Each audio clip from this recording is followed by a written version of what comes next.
Olá, gente, boa tarde. Tudo bem com vocês?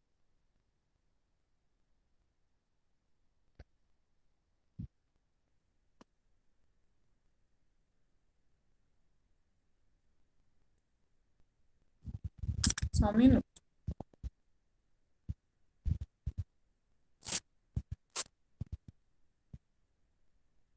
Gente, hoje, né, mais uma quinta-feira, pertinho aí do fim de semana.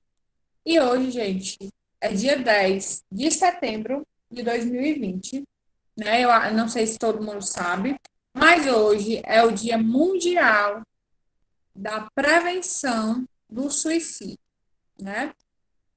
Por isso, vocês observaram aqui, né? Eu coloquei aqui atrás, Setembro Amarelo, o símbolo, certo? Porque todo mundo já sabe, né, que o setembro amarelo, que o setembro, né, chamado de setembro amarelo, é um mês destinado a ser falado sobre isso, a ser trabalhado sobre isso. Ah, tia, e no restante do ano, né? É claro que a gente tem que falar disso, gente, sempre, né? É um assunto que a gente tem que falar sempre. Porém, o mês de setembro, né, do mesmo jeito que existe o outubro rosa, né, que é contra o câncer de mama, o novembro azul, que é contra o câncer de próstata, existe o setembro amarelo. E hoje, né, dia 10 de setembro, é considerado o Dia Mundial, né, de prevenção ao suicídio, né, prevenção do suicídio, certo? E a gente vai dar continuidade à nossa aula, vamos fazer a correção das atividades de ontem, certo? Mas antes disso, eu queria iniciar a aula mostrando um vídeo para vocês, apresentando um vídeo para vocês, certo? Em relação a isso. Depois eu vou trazer aqui algumas informações, como nós estamos estudando, né? O gênero debate, e mesmo que a gente não estivesse estudando, né? Mas deu bem certo. Mesmo que a gente não estivesse estudando esse tema, eu quis trazer para vocês isso, certo? É para a gente parar um pouquinho para refletir sobre isso, ok? Então, vou passar um vídeo para vocês. Gente, eu acredito que não vai sair o áudio, infelizmente, mas mesmo assim o áudio é em inglês, né? Então, o que importa mesmo é a legenda. Eu quero que vocês prestem atenção no vídeo, certo? E na legenda, ok? Deixa eu só ver aqui.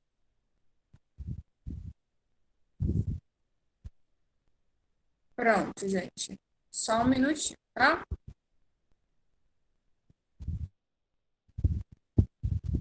Deixa eu só colocar aqui no vídeo.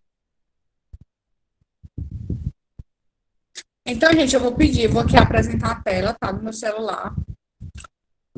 Aí vocês vão ver o vídeo, certo? Aí vocês podem dar zoom na tela. Eu quero que vocês leiam a mensagem do vídeo, tá certo? Que tem relação com a prevenção, né, do suicídio com o Setembro Amarelo. Então, eu vou mostrar aqui para vocês. Vocês vão me dizendo se está dando para ver a tela ou não, tá, gente?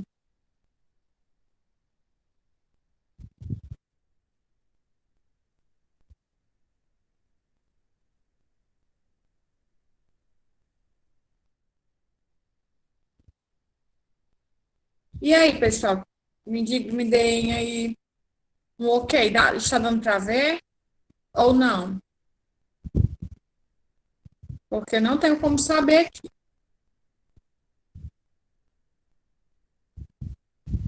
Pronto, aí vocês prestem atenção na legenda e vocês deem zoom, tá?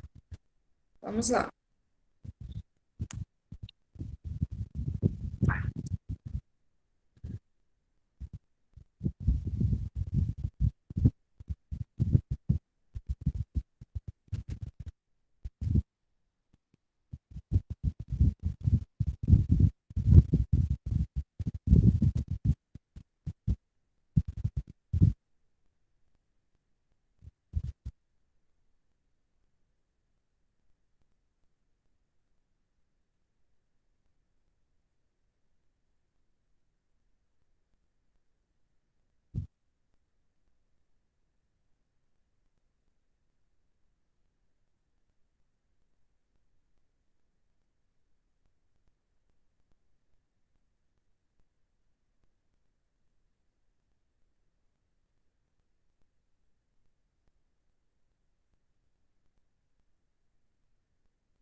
Pessoal, deu para vocês escutarem, deu para escutar o som no vídeo? Não, né? Não, infelizmente. Mas vocês acompanharam a legenda? E aí, gente, o que foi que vocês acharam do vídeo, né? Infelizmente não deu para vocês ouvirem, mas tinha uma música no fundo, né? Que deixa o vídeo mais, vamos dizer assim, mais interessante de se assistir. Mas tudo bem.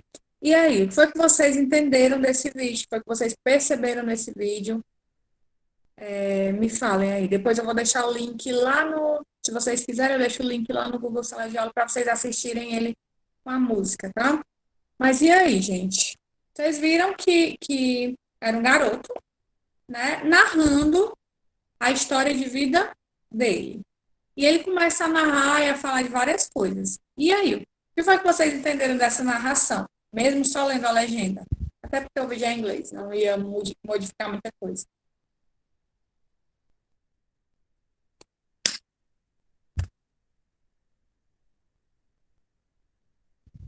O que foi que vocês acharam do vídeo?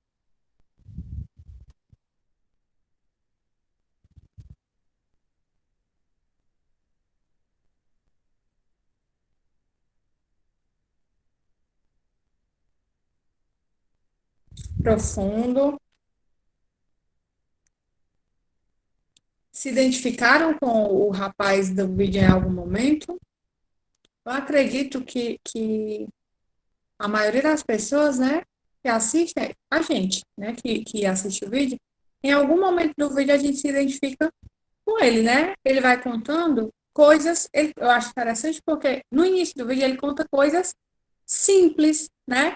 Que pra gente, quando a gente é adolescente, é adulto, a gente acha coisas bobas. Mas ele conta, por exemplo, que o pai dele pedia para ele ficar acordado só para ver os vagalumes, e ele disse que não queria.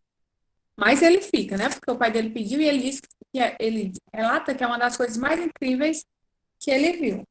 Depois, né, quando ele ainda era bem pequeno, ele queria logo quebrar os ovos e ele não tinha paciência, né? A mãe dele pediu para ele esperar, né, os pintinhos nascerem.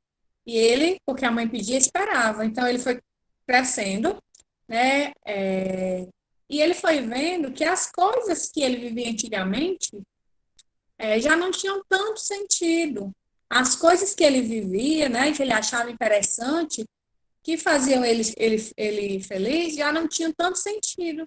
Quando ele foi crescendo, ele foi. As pessoas diziam o quê? Quando ele era criança, as pessoas pediam para ele ficar, né? Ficar acordado para ver vagalumes, ficar com a mãe para ver os pintinhos nascerem, mas quando o coleguinha dele pediu para ele ficar no mesmo time de futebol, mas quando ele cresceu, as pessoas começaram a pedir para ele ficar longe das drogas, né? Ficar longe de confusões. E ele começa a perceber, né, na adolescência dele, que aquilo que ele via quando era criança, aquela liberdade, aquela leveza, agora já não existia. Por quê? Porque ele tem que lidar com a pressão, com o julgamento das pessoas, né? Com a expectativa das pessoas em cima da vida dele. E ele diz que no aniversário dele, de 17 anos, ele acorda com vontade de tirar a própria vida. Por quê? Porque ele sente uma dor enorme que não passa. Aí depois ele diz, e não sente nada, né? Só sente a dor. Só que o que é que ele decide? Ele decide compartilhar essa dor, né, com os amigos, com o pai. E eu acho uma coisa muito interessante no final do vídeo, que ele diz assim, que a dor, realmente, ela nunca foi embora completamente, né? Ele ainda precisa de conversa, conversar, ele precisa de medicação, ele precisa de terapia, de orações, né? Mas ele viu que ele podia lutar e que ele tinha muitas outras coisas para descobrir ainda, né? Ao longo da vida dele. E ele resolveu ficar, né? Quando ele diz isso, como a Natália falou, é realmente bem profundo. Ficar o quê, gente? Né?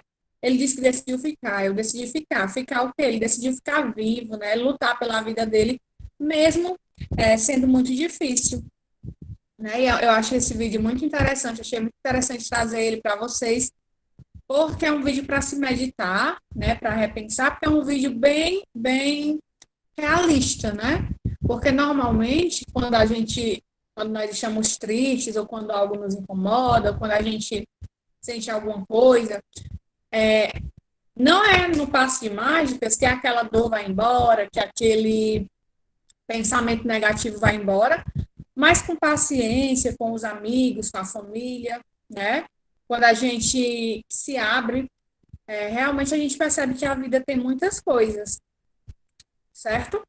Aí, como eu já disse para vocês, né, hoje é o Dia Mundial da Prevenção ao Suicídio e eu procurei algumas informações sobre isso, né?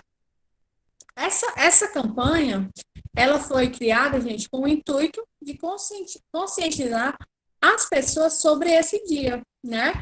Porque o que é que a gente vê por aí, né? É muito julgamento.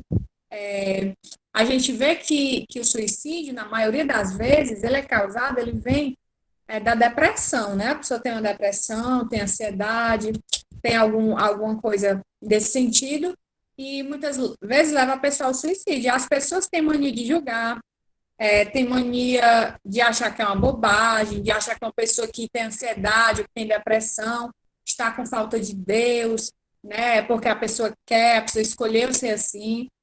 E eu vi, né, nessa pesquisa que eu fiz, que mais de 800 mil pessoas, gente, é muita gente, mais de 800 mil pessoas tiram a vida por ano, certo?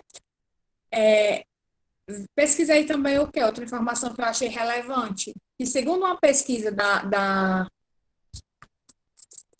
se eu não me engano, da OMS, né, da Organização Mundial da Saúde, é a segunda principal causa de morte entre jovens de 15 a 29 anos, né? É a segunda maior causa de morte, é o suicídio, né? Outra coisa também que eu acho válido para a gente falar, é que, infelizmente, o governo ainda não vê isso como uma questão de saúde pública, né, gente? O governo ainda não vê esse problema, né, da depressão, né, da ansiedade, desses fatores que levam ao suicídio como um, um caso, né, uma questão de saúde pública, porque isso, gente, é questão de saúde pública. Concordam, discordam? Por que é uma questão de saúde pública? Vocês concordam e por quê? Me digam aí no chat. Quero saber a opinião de vocês sobre este assunto, né? Um assunto bem delicado, mas é um assunto que precisa ser discutido, é um assunto que precisa ser falado entre a família, entre os amigos, é um assunto que principalmente tem que ser trabalhado assim na escola, né, pelos professores. Eu vejo dessa maneira. E mais do que um educador, um professor de português, de matemática, de história, né, enfim, nós somos também formadores de opinião, assim como vocês também são. Então, acho que é muito relevante nós trabalharmos isso sim na sala de aula. Né? Mas para a gente trabalhar isso, eu preciso dos alunos, né, gente? Não quero ficar falando sozinha, certo? Quero saber da opinião de vocês. Quero saber o que é que vocês acham, né? Outra pergunta que eu coloquei aqui, né, para vocês. Como ajudar? Né? Como ajudar alguém num caso como esse, gente? Alguém que passa por depressão, por ansiedade, tem esse desejo por tirar a própria vida. E aí? Me digam aí se tem coisas aí de como seria possível, de certa forma, né? Óbvio que a pessoa precisa de um profissional, mas nós, como amigos, familiares, ou se a gente passa por isso, como é que a gente pode ajudar ou como a gente pode receber ajuda em relação a isso?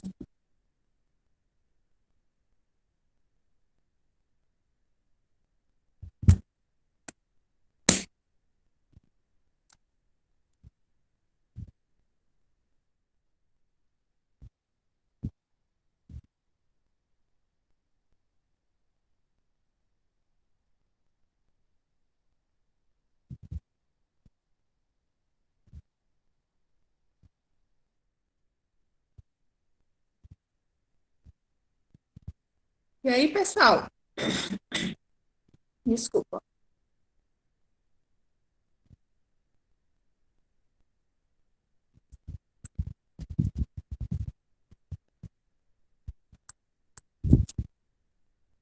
Nada? Então vamos lá, né? Então peguem os livros de vocês, tá certo? E vamos estudar, né? Já que o debate não fluiu aqui no nono ano, vamos ver se flui nas outras salas. Vamos lá, gente. Peguem os livros de vocês, tá certo? Vamos fazer correção. Página. Só um minuto.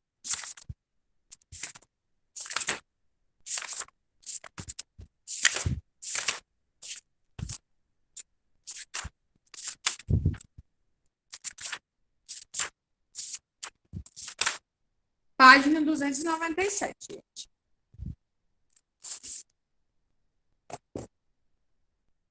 Vamos lá.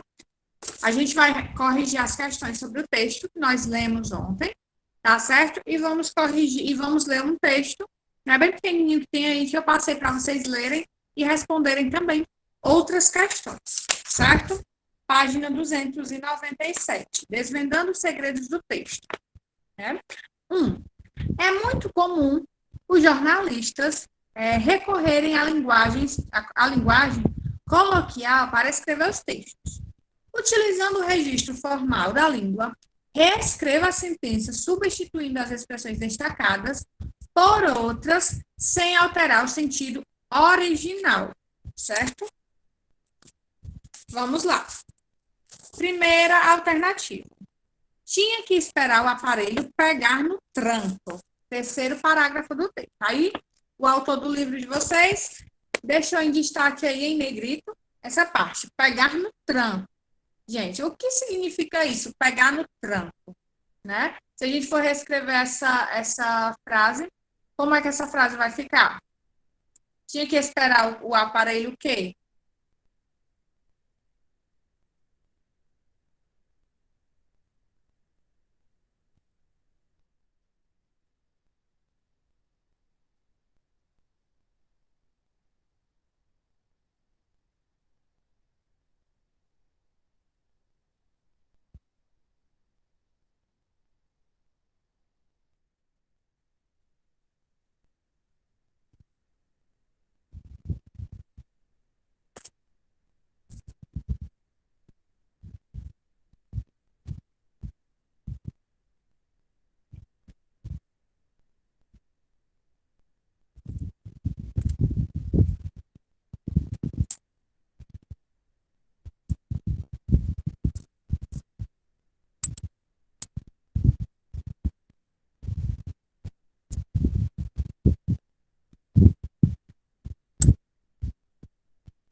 Funcionar. Muito bem, Lisa.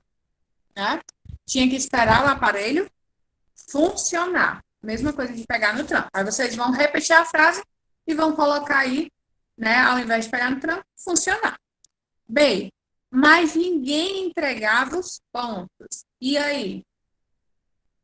O que significa isso? Mas entregar os pontos, nesse contexto aí. Mas ninguém entregava os pontos. Mas ninguém o quê?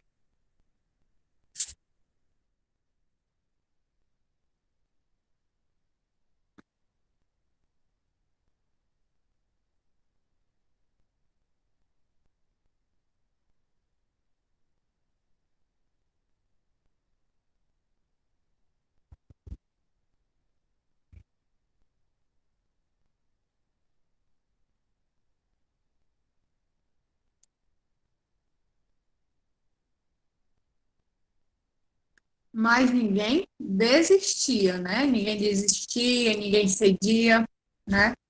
Das duas formas ficam corretas, né? Mas ninguém desistia, ninguém cedia, ninguém se rendia. Correto. Se colocar alguma coisa nesse sentido, né? Está correto. 2. Explique com suas palavras a seguinte frase, de acordo com o contexto em que ela está inserida. A frase é a seguinte: ver televisão queimava tanta caloria, cadê? Queimava tantas calorias quanto uma sessão de academia. Penúltimo parágrafo. E aí, gente, por que é que o autor do texto diz isso? Que ver televisão queimava tanta caloria quanto ir a uma academia. Vocês tinham que explicar aí essa frase com as palavras de vocês. E aí? O que é que ele quis dizer com isso? Não, assistir televisão naquela época queimava tanta caloria quanto a pessoa, né, ir para uma academia. Por que que ele coloca isso?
Vamos lá, gente, eu não vou dar resposta, não.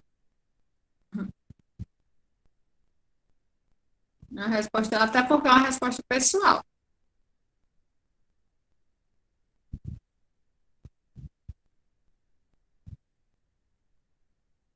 Exatamente, Patrícia, é isso mesmo, né? Porque as pessoas tinham que fazer exercício para assistir a TV. Porque tinha que se mover para ajustar o canal, a antena ou algo do tipo. É isso mesmo, Patrícia, correto. Por quê? Porque como não existia o controle remoto, se a pessoa quisesse é, aumentar o volume, baixar o volume, mudar o canal, a pessoa tinha que se levantar e até a televisão. Então a pessoa tinha que se levantar várias vezes, né? E assim as pessoas eram menos, segundo o texto, menos sedentárias que hoje, né? Porque hoje tem o controle, então a pessoa não precisa fazer nada. Do jeito que a pessoa estiver deitada, sentada, ela vai ficar assistindo ali a TV por horas. Muito bem. Terceira questão. O sexto parágrafo do texto traz a principal estratégia usada pelas emissoras para driblar a concorrência. Explique como as emissoras tentavam garantir a audiência, gente. E aí? Hoje em dia, para que as emissoras ganhem mais audiência, né, levantem a audiência, elas procuram fazer coisas, óbvio, programas, né, trazer uma programação interessante. Mas naquela época, né, o que é que as emissoras faziam, o que é que elas achavam que fazendo levantaria mais audiência? O que é que elas faziam? Será que elas investiam em programas interessantes, né? O que é que elas faziam para tentar aumentar a audiência delas?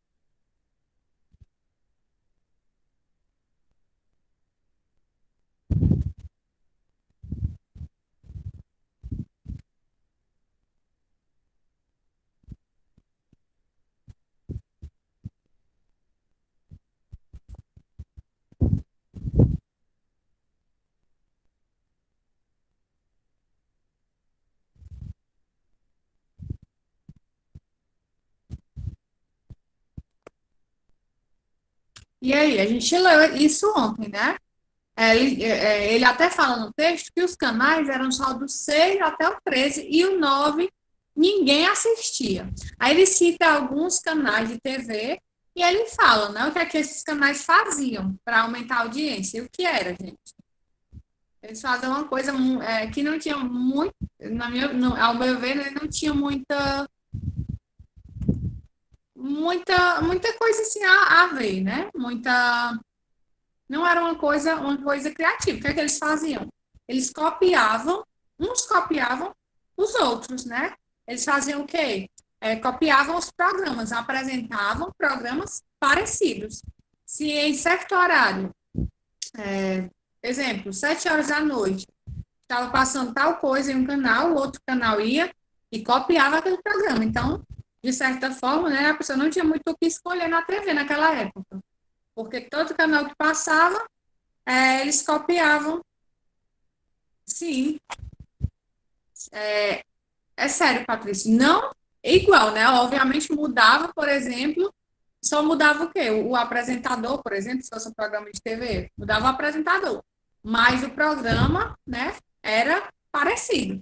Vamos pegar um programa de auditório hoje em dia, deixa eu ver, né? Não sei se naquela época tinha programa de auditório, mas deveria ter. Por exemplo, vamos aqui, então, Luciano Huck, um exemplo, né? Aí ele faz aquele quadro do Lata Velha, que é só um exemplo, tá, gente? Aquele programa, aquele quadro do Lata Velha que é reformar o carro. Que é que, se fosse naquela época, o que é que a outra emissora faria? Pegaria aquele quadro e copiaria, mudaria o nome, né, do quadro e o apresentador, mas seria com a mesma finalidade. Então, basicamente, eles achavam que assim eles iam aumentar a audiência, né? Eu acho que a pessoa ia ter que escolher pelo apresentador. Isso não faz sentido, gente, mas era exatamente assim que acontecia. Como tinha poucos canais, um ficava imitando a programação do outro. Né? Então, é isso que vocês vão colocar, tá? As emissoras tentavam garantir a audiência fazendo programas parecidos com programas parecidos com os dos concorrentes, né? Da outra emissora. 4. Em alguns momentos do texto, observa-se que o enunciador trava o diálogo com o leitor. Transcreva uma passagem do texto que comprova essa interlocução. E aí? Vocês tinham que pegar um trecho, qualquer trecho do texto, em que mostrasse uma interação do escritor do texto, né, com o leitor, que somos nós. Em que trecho a gente vê aí essa comunicação, né? Esse exemplo dessa comunicação entre o autor e o leitor, né? Vocês têm que procurar um trecho em que ele fale diretamente com o leitor. Vocês acharam algum trecho? Tem várias partes do texto em que ele faz isso, né? E parece que ele está conversando com nós que estamos lendo. Quais são essas partes? Aí vocês vão transcrever apenas uma passagem. Conseguiram encontrar alguma, gente?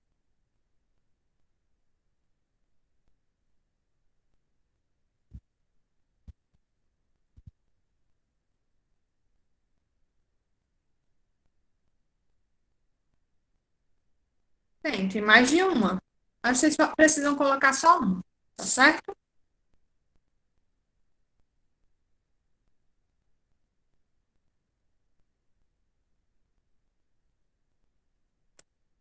Vocês podem colocar o trecho quando ele fala assim, ó. Tem uma parte do texto que ele fala assim: você é acostumado com a modernidade, vamos procurar aqui. Em qual parágrafo está?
Ai, gente, desculpa.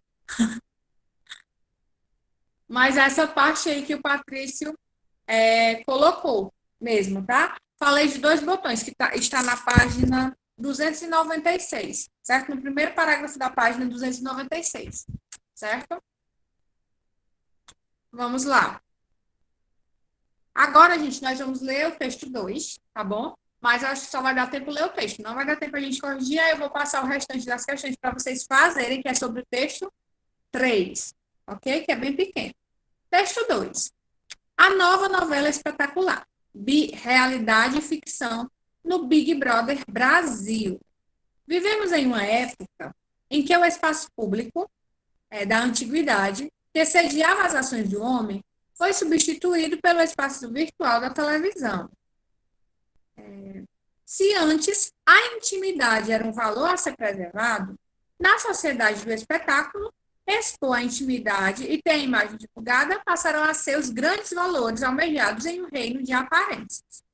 Exibir-se passou a ser sinônimo de existir. Os reality shows surgem como um produto sob medida para viabilizar os anseios do homem e retirá-lo do anonimato, em que vive na sociedade massificada. Ao fazerem isso, sob a ideia de um programa que transmite a realidade da vida da pessoa comum por 24 horas, não ficam imunes à contaminação da sociedade do espetáculo, em cujo contexto se desenvolve. No espetáculo, onde as engrenagens da indústria cultural estão sempre em movimento. A realidade é uma ficção cultural, é uma ficção e a ficção uma realidade. Assim, o famoso show de realidade transforma-se na telenovela banal. A estrutura da narrativa ficcional da novela é a mesma a impulsionar os capítulos de Big Brother Brasil. O reality show também faz surgir tramas, intriga, romance e resolve-se no happy end da narrativa de realização, própria dos produtos ficcionais. A mistura de elementos reais e imaginários já não nos causam estranheza. Aceitamos o programa como se ele, de fato, fosse o espaço onde a realidade se mostra. Surge, então, a dúvida. Se a tela da televisão é uma superfície de absorção da nossa realidade, e se a nossa realidade está tão contaminada pela ficção, talvez os personagens do Big Brother Brasil estejam mesmo sendo reais em seu desempenho fictício, né? É uma crítica aí que o escritor desse texto, no caso aí o Fernando Albuquerque Miranda, né, ele usa o programa do Big Brother, né, o reality show, para fazer uma crítica tanto à sociedade, né, ele faz uma crítica à sociedade, se você parar para pensar, e faz uma crítica também ao programa. E aí, gente, né, ele diz o quê? Que antigamente a intimidade era algo que a pessoa preservava, que a pessoa guardava. Nos dias atuais, a intimidade é algo que está à mostra, né? Que as pessoas usam para se promover. Aí ele fala o quê? Né? Fala lá do reality show, que é a mistura da realidade com a ficção. Mas será, gente, que aquelas pessoas que estão ali naquele reality, elas realmente estão sendo de verdade? Ou será que tem um pouquinho de ficção? Ou será que aquelas pessoas, elas não criam um personagem para estar ali dentro? Será que elas realmente estão se mostrando como elas são? Né? Fica aí o questionamento. E amanhã a gente vai falar sobre isso, tá certo? Tem aí o texto 3 na página 300, né? Que é um textinho bem pequenininho. E vocês vão lê-lo e responder as questões sobre ele, tá certo? Fiquem com Deus, boa tarde, até amanhã. Coloquem um número aqui no chat, tá certo, gente? Tchau, tchau.